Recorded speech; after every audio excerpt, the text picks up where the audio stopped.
আজ অনুব্রত মণ্ডলের ডাকে কোর কমিটির বৈঠক। মুখ্যমন্ত্রীর বোলপুর সফরের সময় অনুব্রত মণ্ডলকে কোর কমিটির কনভেনর করা হয় এবং অনুব্রত মণ্ডলের নিরাপত্তা বাহিনীর সংখ্যাও বাড়ানো হয়।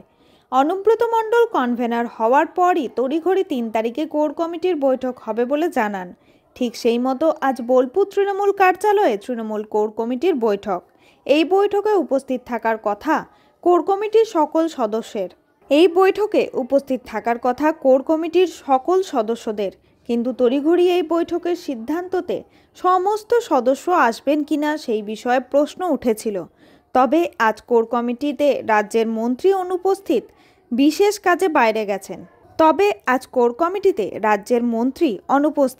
বিশেষ কাজে বাইরে গেছেন। কোর কমিটি বৈঠকে উপস্থিত রয়েছেন WBSRD chairman Anubrata Mondal, core কমিটির চেয়ারপারসন আশিস বন্দ্যোপাধ্যায়, জেলা পরিষদের সভাধিপতি কাজল শেখ, সিউড় বিধায়ক বিকাশ রায় চৌধুরী, সুদীপ্ত ঘোষ, লাভপুরের বিধায়ক অভিজিৎ সিনহা, শতাব্দী রায়, এছাড়া অন্য আরেক কোর কমিটি রবি মুর্মু, বোলপুরের সাংসদ অসিত মাল উপস্থিত ছিলেন। আমার পাড়ায় আমার সমাধান, সেটা নিয়ে আমরা আলোচনা করলাম এবং ভাষা দিবস সেটা নিয়ে আলোচনা হয়েছে এবং কালকে একটা 4টার সময় গোটা বীরভূম জেলা ব্লক এবং টাউন মিলিয়ে একটা ধিৎকার মিছিল হচ্ছে। আর কি কারণে ধিৎকার মিছিল হচ্ছে? মমতা ব্যানার্জির মুখে কালি দেবে। আমরা কোনদিন এতদিন দল করছি, কোনদিন ভাবি নাই যে আমরা তো আগেও দল করেছি। জ্যোতিবাবু বুদ্ধদেব ভট্টাচার্যের মুখে কালি দেবো কোনদিন ভাবি নাই, আমাদের চিন্তা ভাবনাতেই আসে নাই। কালকে ধিৎকার মিছিল হচ্ছে, ওই ধরনের মানসিকতা হচ্ছে পুরো বীরভূম জেলা জুড়েই হবে। আপনি কোথায় মিছিলটা কোথা থেকে শুরু হবে? এক জায়গায় নয় দাদা, মিছিলটা কোথা থেকে শুরু হবে? ওটা বীরভূম জেলা।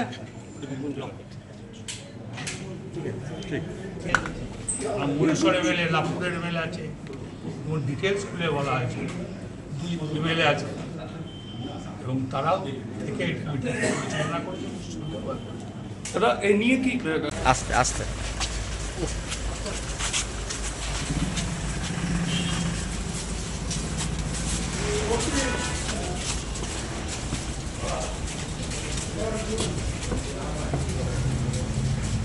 ভালো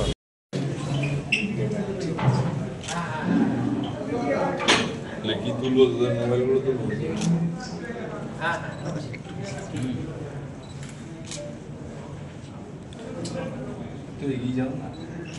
আলোচনা হলো, শুরু করবো। কি নিয়ে আলোচনা হলো? আজকে মূলত দলীয় বিষয়গুলো নিয়ে আলোচনা হয়েছে। আমাদের প্রথম যেটা, কালকে একটি ধিক্কার মিছিল আয়োজন করা হচ্ছে। আপনারা সকলেই জানেন যে মাননীয় মুখ্যমন্ত্রী মমতা বন্দ্যোপাধ্যায়ের ছবির উপরে কালি লেপন করা হয়েছে। তারই প্রতিবাদে সমস্ত ব্লক এবং শহরে কালকে বিকেল 4টেই ধিক্কার মিছিল বের হবে। কাজী আমিরুল ইসলামের রিপোর্ট, ভয় টিভি, বোলপুর।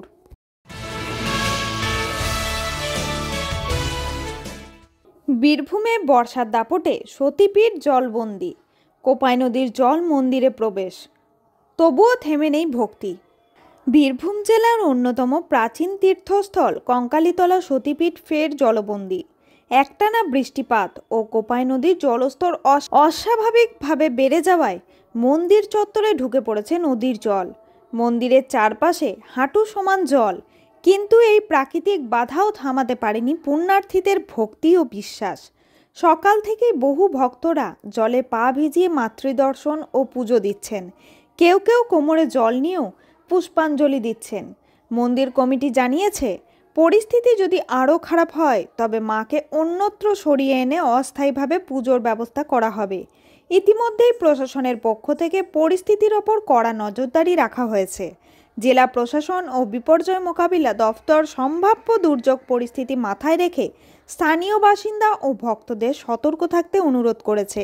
নিরাপত্তার জন্য মন্দির প্রাঙ্গণে স্বেচ্ছাসেবক ও সিভিল ডিফেন্স কর্মীদের মোতায়েন করা হয়েছে।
জয় মা বলে মায়ের আসল জয় মা, আসল এটাই তো জয়